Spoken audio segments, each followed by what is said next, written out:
പ്രേംലേട്ടാ, ചൈനയുടെ പണി എന്ന് പറയുന്നത് കൊറോണയൊക്കെ വന്ന് നമ്മൾ ഇപ്പോഴും അതിൻ്റെ പ്രത്യാഘാതങ്ങൾ നമ്മൾ അനുഭവിച്ചുകൊണ്ടിരിക്കുകയാണ്. ചൈന അങ്ങനെയാണ്, ഒരു രാജ്യത്തെ തകർക്കണമെന്ന് തോന്നിയാൽ അവരുടെ എല്ലാ ശക്തിയും ഉപയോഗിച്ച് അവരത് ചെയ്തിരിക്കുക. ചൈനയുടെ ചതി ഒരിക്കലും നമുക്ക് തിരിച്ചറിയാൻ കഴിയില്ല എന്നുള്ളതാണ്. ഇപ്പോൾ ചൈന ചതിക്കാനായി പണിതിരിക്കുന്നത് അമേരിക്കയാണ്.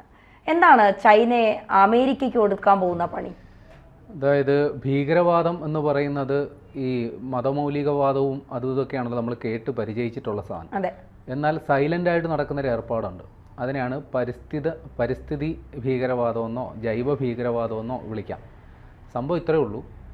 ഒരു നാടിൻ്റെ കൃഷിയെ അല്ലെങ്കിൽ അവിടുത്തെ പരിസ്ഥിതിയെ നശിപ്പിക്കാനായി ബോധപൂർവം എന്തെങ്കിലും ഒരു സംഗതിയെ അങ്ങോട്ട് ഇറക്കി വിടുക. ഉദാഹരണം പറയാം, നമ്മുടെ കൺമുമ്പിലുള്ള ചില ഉദാഹരണങ്ങൾ പറയാം. വീടിൻ്റെ പരിസരത്ത് ആഫ്രിക്കൻ ഒച്ചിനെ കണ്ടിട്ടുണ്ടോ? ഉണ്ട്. ഒരു 10-12 അല്ലെങ്കിൽ കുട്ടിക്കാലത്ത് കണ്ടിട്ടുണ്ടോ? ഇല്ല.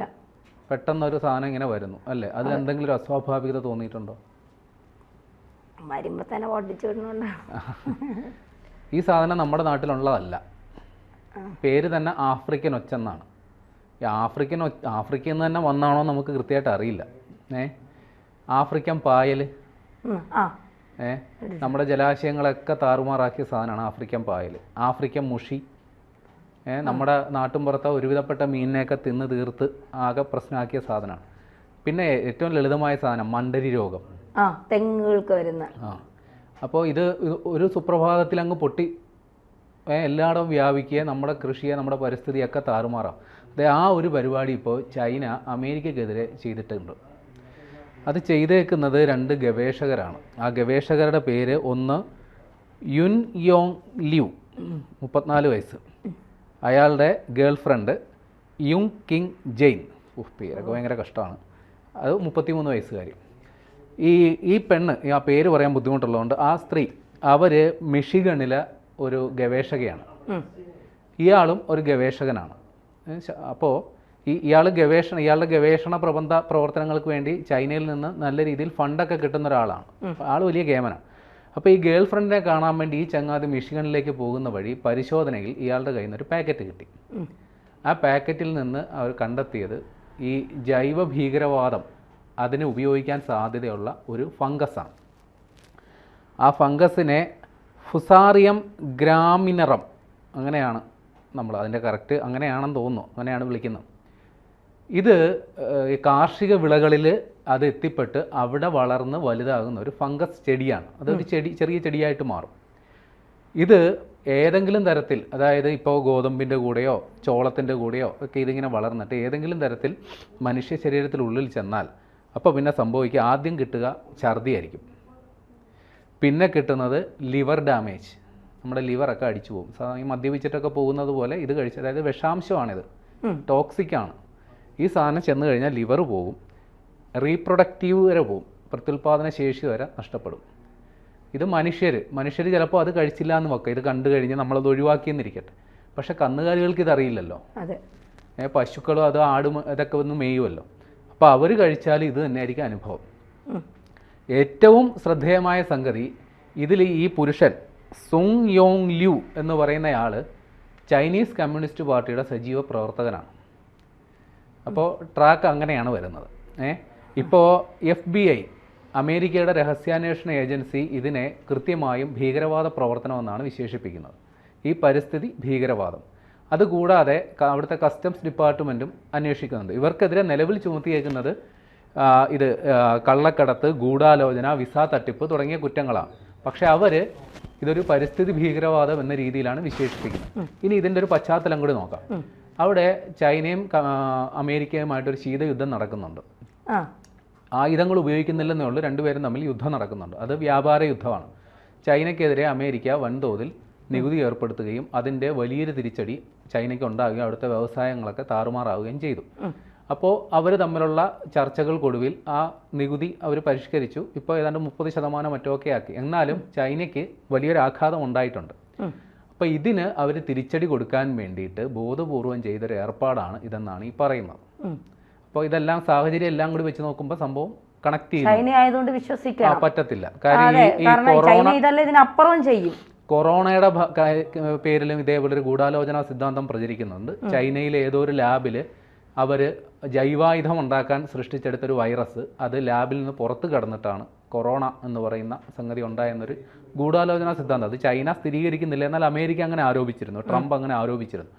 അതിൽ കുറേയൊക്കെ ആലോചിച്ച് നോക്കുമ്പോൾ അതിൽ കുറച്ചൊക്കെ വാസ്തവം ഉണ്ടെന്നാണ് കരുതേണ്ടത്. ഇപ്പം അതിന്റെ പുതിയ വകഭേദം പിന്നെയും വന്നു. അതിപ്പോ മറ്റേ കൂടത്തിൽ നിന്ന് തുറന്നു വിട്ട ഭൂതം കണക്കാ, അതിന് തിരിച്ചു കയറില്ല. ഇങ്ങനെ രണ്ടുപേരെങ്ങാണ്ട് മരിക്കുകയും ചെയ്തു. അപ്പൊ ഇതിപ്പോ ചൈന ഇങ്ങനെ ശത്രു രാജ്യങ്ങളോട് ആയുധങ്ങൾ കൊണ്ടുള്ള യുദ്ധമല്ലാതെ ഇങ്ങനെ ജൈവ ഭീകരതയും പരിസ്ഥിതി ഭീകരതയും ഇത്തരം ഫംഗസുകളെയും വൈറസുകളെ ഇറക്കി വിട്ടുകൊണ്ട് ലോകത്തെ ഇല്ലാതാക്കാനായി ശ്രമിക്കുന്ന ചൈനയ്ക്ക് ഈ ലോക ആരോഗ്യ സംഘടന വഴിയൊക്കെ ഇത്തരം എന്തെങ്കിലും നിലപാടുകൾ ചൈനയ്ക്കെതിരെ സ്വീകരിക്കണ്ടേ?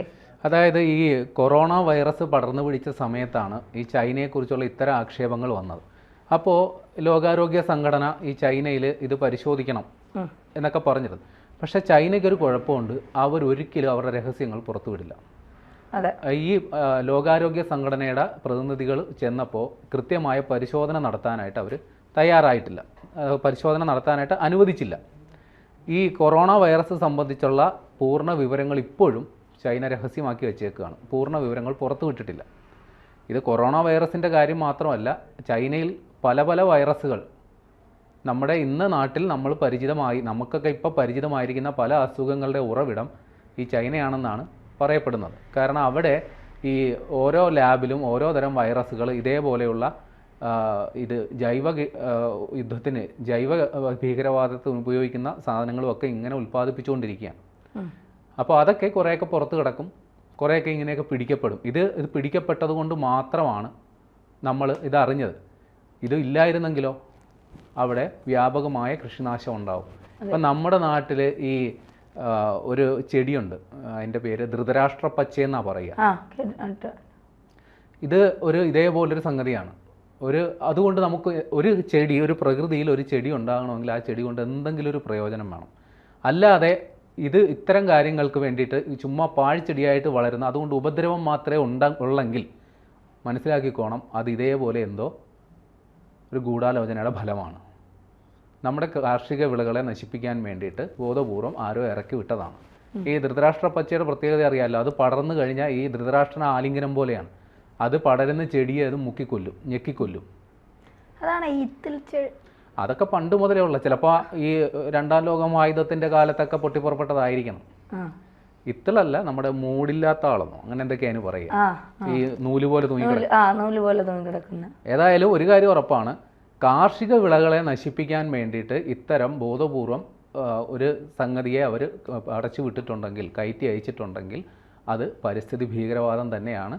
അതിന് ചൈന മറുപടി പറഞ്ഞേ മതിയാകൂ എന്നാണ് ഇപ്പോൾ അമേരിക്ക നിലപാടെടുത്തേക്കുന്നത്.